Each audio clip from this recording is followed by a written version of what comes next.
এসাম গুন্ডায় ঘৰে ঘৰে গৈ এইসকলক থ্ৰেট কৰি আছে, ডেডলাইন দি আছে। 15 আগষ্ট মানে ডেডলাইন দি আজি হাৰাশাস্তি কৰি থকা হৈছে ভাৰতীয় নাগৰিকসকলক। বিভিন্নজনে কাম মনৰ কাৰণে গৈছে, ব্যৱসায় সূত্ৰে গৈছে, চাকৰি সূত্ৰে গৈছে। আজি আপাৰ আছামৰ বহুত ল'ৰা ছোৱালী আমাৰ লৱাৰ অসমত আছে, চাকৰি বাকৰি কৰে, বিজনেছ সূত্ৰে আমাৰ অঞ্চলত আছে। বিলকুল তেখেতসকলৰ থকাৰ অধিকাৰ আছে। আমি মৰমৰে একেলগে আমি বসবাস কৰি আছোঁ। হেমন্ত বিশ্বৰ ইংগিতত এসাম গুন্ডায় ঘৰে ঘৰে গৈ এইসকলক থ্ৰেট কৰি আছে, ডেডলাইন দি আছে।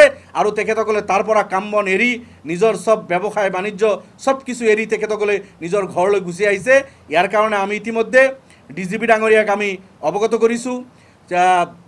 Chief secretary, additional chief secretary, commissioner তেখেতসকলক আমি হোম এণ্ড পলিটিক্যাল এফেয়াৰ্ছ তেখেতসকলক ইতিমধ্যে AIUDF আৰু জমিয়ত উলামাৰ ফালৰ পৰা আমি তেখেতসকলক মেমৰেণ্ডাম দিছোঁ, তেখেতসকলক আমি অৱগত কৰিছোঁ। গতিকে আপোনালোকৰ যোগেদি অসমৰ মুখ্যমন্ত্ৰী ডাঙৰীয়াই সব কৰাই আছে। চিফ সেক্ৰেটাৰি ডাঙৰীয়া আপুনি দায়িত্বশীল ব্যক্তি, ডিজিপি ডাঙৰীয়া আপোনালোকৰ দায়িত্ব আছে। এই সকল নাগৰিকৰ ওপৰত যেটো হাৰাশাস্তি হৈ আছে ইতিমধ্যে জমিয়ত আৰু UDFৰ ফালৰ পৰা আমি আপোনালোকক অৱগত কৰিছোঁ। আপোনালোকে নিজৰ দায়িত্ব পালন কৰক। নিজৰ ৰাজ্যত এখন জিলাৰ পৰা আন এখন জিলালৈকে গৈছে এইসকল যাতে সুৰক্ষিতভাৱে তাত থাকি কাম বন কৰিব পাৰে, সেই পৰিৱেশ নিশ্চিত কৰক আপোনালোকে। আমি লয়াৰ অসমত যিসকল আছে আমি দায়িত্ব সহকাৰে কৈছোঁ, সেইসকল খুব ভালদৰে থাকিব। আমি মৰমৰে তেখেতসকলৰ লগত ব্যৱহাৰ কৰিছোঁ আৰু গোটেই অসমৰ জনতাক মই আহ্বান জনাইছোঁ। কোন জাতীয় সংগঠন আমি নাজানো, কিন্তু উজনি অসমত বিলকুল সংখ্যালঘু মানুহৰ থকাৰ অধিকাৰ আছে। তেওঁলোকক যদি কোনোবাই সন্দেহযুক্ত মিয়া ইত্যাদিকৈ তাৰ পৰা খেদিব বিচাৰে তাক ৰক্ষণাবেক্ষণ দিবলৈ মানুহ কিন্তু উজনি অসমত আছে। এসাম গুন্ডায় ঘৰে ঘৰে গৈ এইসকলক থ্ৰেট কৰি আছে, ডেডলাইন দি আছে। 15 আগষ্ট মানে ডেডলাইন দি আজি হাৰাশাস্তি কৰি থকা হৈছে ভাৰতীয় নাগৰিকসকলক। বিভিন্নজনে কাম মনৰ কাৰণে গৈছে, ব্যৱসায় সূত্ৰে গৈছে, চাকৰি সূত্ৰে গৈছে। আজি আপাৰ আছামৰ বহুত ল'ৰা ছোৱালী আমাৰ লৱাৰ অসমত আছে, চাকৰি বাকৰি কৰে, বিজনেছ সূত্ৰে আমাৰ অঞ্চলত আছে। বিলকুল তেখেতসকলৰ থকাৰ অধিকাৰ আছে।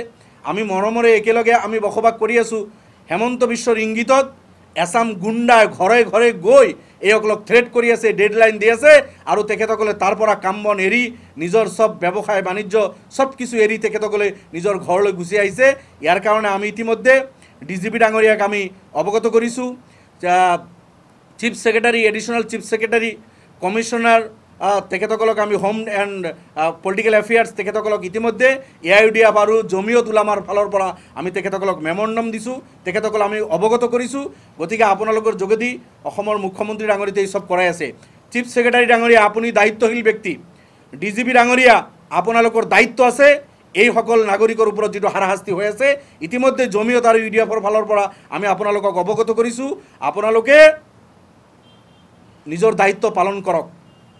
নিজৰ ৰাজ্যত এখন জিলাৰ পৰা আন এখন জিলালৈকে গৈছে এইসকল যাতে সুৰক্ষিতভাৱে তাত থাকি কাম বন কৰিব পাৰে, সেই পৰিৱেশ নিশ্চিত কৰক আপোনালোকে। আমি লয়াৰ অসমত যিসকল আছে আমি দায়িত্ব সহকাৰে কৈছোঁ, সেইসকল খুব ভালদৰে থাকিব। আমি মৰমৰে তেখেতসকলৰ লগত ব্যৱহাৰ কৰিছোঁ আৰু গোটেই অসমৰ জনতাক মই আহ্বান জনাইছোঁ। কোন জাতীয় সংগঠন আমি নাজানো, কিন্তু উজনি অসমত বিলকুল সংখ্যালঘু মানুহৰ থকাৰ অধিকাৰ আছে। তেওঁলোকক যদি কোনোবাই সন্দেহযুক্ত মিয়া ইত্যাদিকৈ তাৰ পৰা খেদিব বিচাৰে তাক ৰক্ষণাবেক্ষণ দিবলৈ মানুহ কিন্তু উজনি অসমত আছে।